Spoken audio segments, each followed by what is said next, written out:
The most bloody battles of the World War II took place, of course, on the Eastern Front. And here it should be clearly understood that the Nazis suffered losses not only at the front itself, but also in the rear. They were killed not only by soldiers, but also by partisans, as well as local residents, sometimes even children. Therefore, soldiers and officers of the Wehrmacht died quite often not from bullets and shells, although indisputably there were enough terrible death at the front.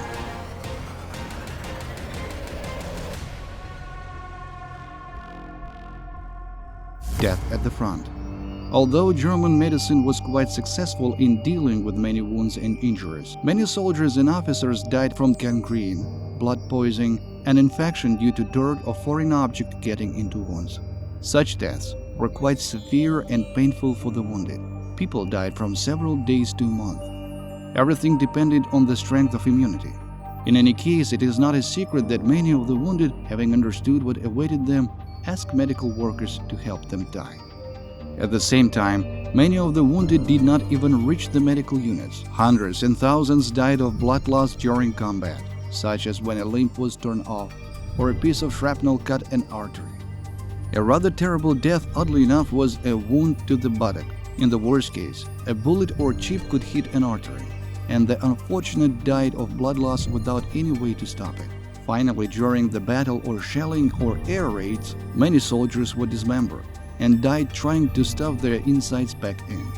There were a huge number of such cases on both sides.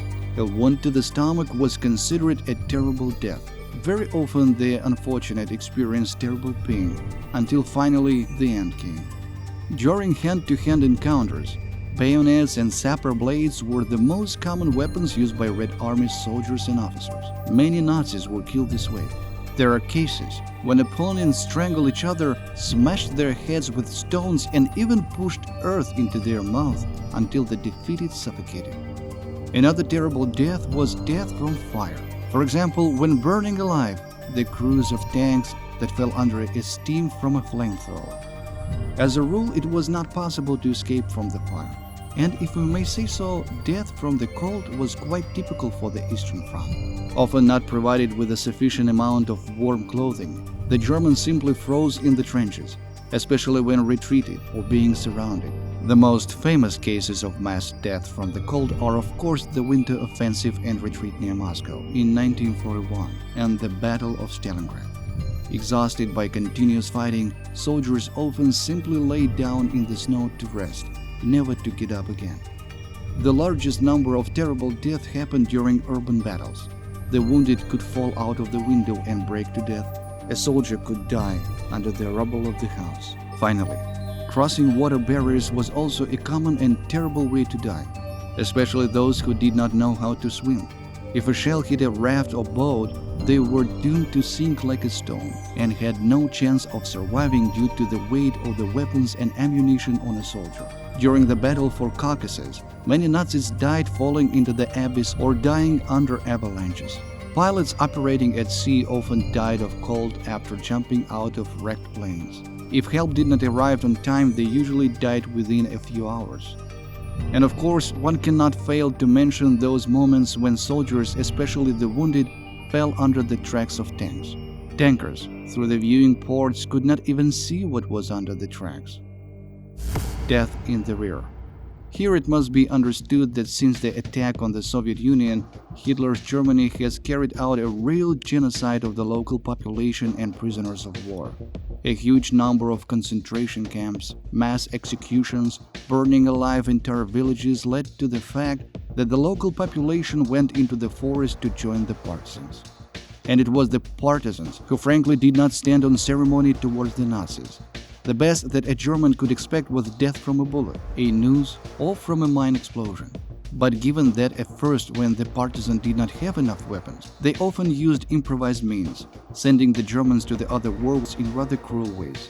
For example, the Nazis were strangled with either a rope or a string. The decapitation method was widely used when a guitar wire was pulled between two trees at the level of the motorcycle's neck. When a German motorcycle was driving, the driver as a rule had his head cut off with a string. Also, a partisan sabotage group were trying to destroy the garrisons, setting fire to the barracks and commandant's offices. Therefore, everyone who was inside either died, suffocated in the smoke, or burned alive. Partisans often used self-made mines, which was stuffed with pieces of glass, iron, and even small stones. Therefore, doctors were often unable to completely rid the wounded of foreign objects, and they died from inflammation and sepsis.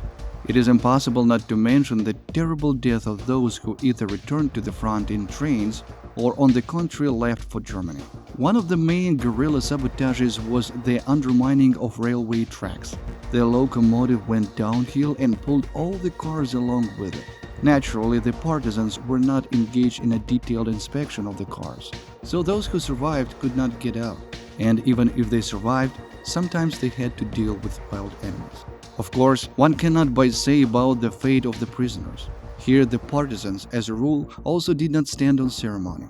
Given the specifics of combat operations, watching prisoners was an unnecessary burden, so they were simply shot. However, there were cases of quite painful executions.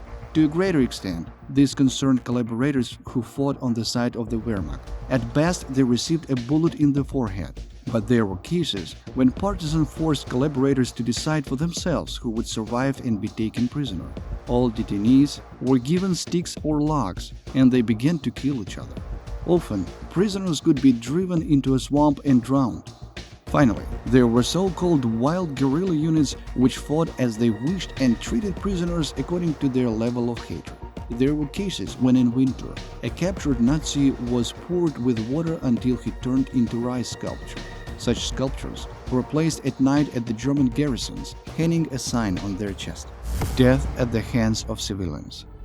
This topic is not sufficiently covered and known, but it is a fact that many civilians looking at the atrocities of the Nazis themselves turned into lone avengers. So, fragmentary information about the children's detachment of little witches is known. Children, aged 10 to 14, armed with shovels, scythes, and other agricultural tools, attacked lone Nazis and beat them to death. In the area of the village of the Reimenturovka, the only surviving resident became an avenger. All the others were burned in a barn by the Nazis. He dug a harrow into the road with teeth up and waited for cars. When the car ran into the harrow, the wheel broke through.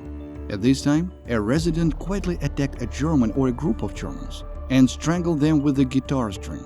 It is impossible to establish the total number of such lone avengers, but according to some reports, the Nazis even ended up in hospitals after being hit in the stomach with a pitchfork or a blow from behind with an axe. Many died from the effect of poisoning. Local residents who worked in canteens often sprinkle food with poison. Actually, already by 1943, for example in occupied Belarus, the Nazis did not move alone and generally tried not to appear near the forest. By the way, they did not also risk going out into the streets, especially in the villages at night. There were cases when Germans who did come out were found several days later drowned in a well or were missing forever. The most terrible death.